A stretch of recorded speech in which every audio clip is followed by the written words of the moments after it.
Demokrasi Pancasila merupakan demokrasi konstitusional dengan mekanisme kedaulatan rakyat dalam penyelenggaraan negara dan penyelenggaraan pemerintahan berdasarkan konstitusi, yaitu Undang-Undang Dasar 1945.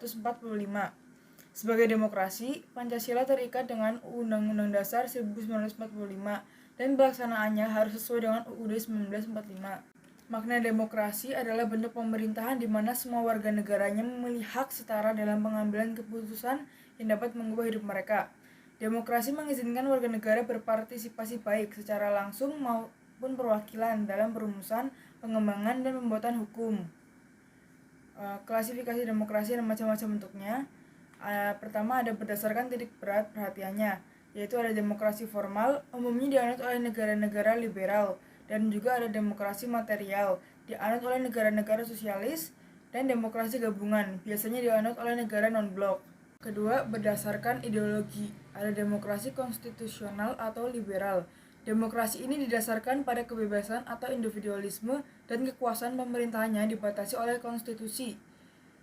Terus ada demokrasi rakyat atau proletar. Demokrasi ini terbentuk atas dasar paham Marxisme, komunisme yang bercita-cita mewujudkan kehidupan tanpa mengenal kelas sosial.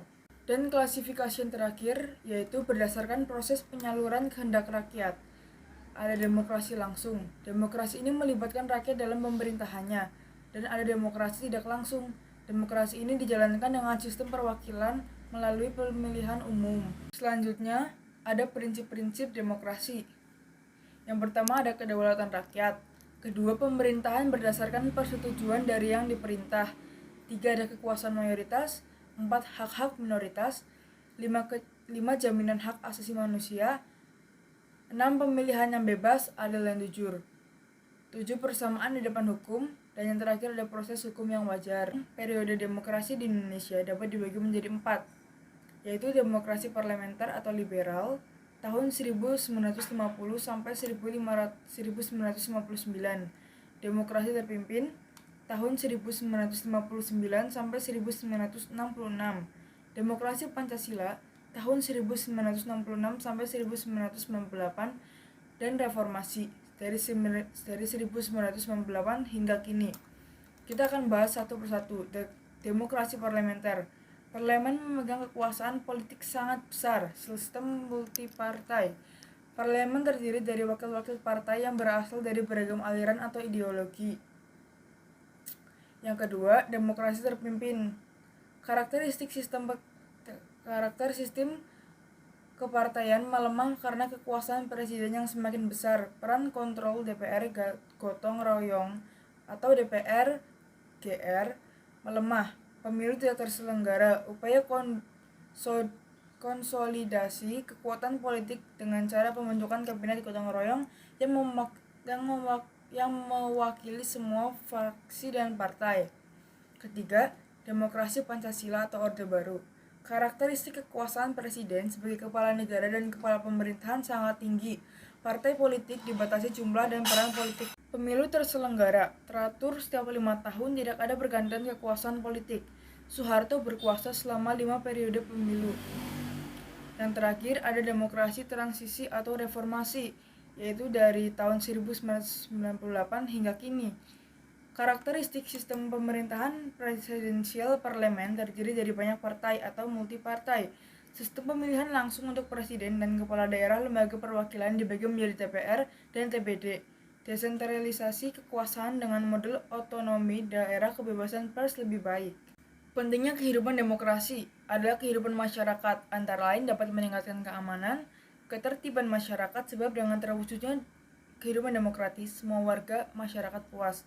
Tidak ada yang memiliki rasa dendam dan benci terhadap warga masyarakat lain. Beberapa perilaku yang mendukung tegaknya nilai-nilai demokratis dalam kehidupan sehari-hari, yaitu ada membiasakan diri untuk berbuat sesuai dengan aturan main atau hukum yang berlaku. Ada membiasakan diri bertindak demokratis dalam segala hal. Membiasakan diri dalam menyelesaikan persoalan dengan musyawarah. Membiasakan diri mengadakan perubahan secara damai dan tidak dengan kekerasan. Membiasakan diri untuk memilih pimpinan melalui cara-cara demokratis. Norma demokrasi adalah pandangan hidup demokratis berdasarkan pada bahan-bahan yang telah berkembang, baik secara teoritis maupun dalam pengalaman praktis negeri-negeri yang demokrasinya cukup mapan. Norma-norma dalam demokrasi. Yang pertama, pentingnya kesadaran akan pluralisme. Kedua, ada musyawarah. Ketiga, pertimbangan moral. 4, pemufakatan yang jujur dan sehat. 5, pemenuhan segi-segi ekonomi. 6, kerjasama antar warga masyarakat dan sikap mempercayai itikat baik masing-masing. 7, pandangan hidup demokratis harus dijadikan unsur yang menyatu dengan sistem pendidikan. Ini yang akan terjadi jika tidak ada sistem demokrasi di Indonesia. Sistem politik akan bersifat lebih tertutup atau otoriter dan bahkan despotik.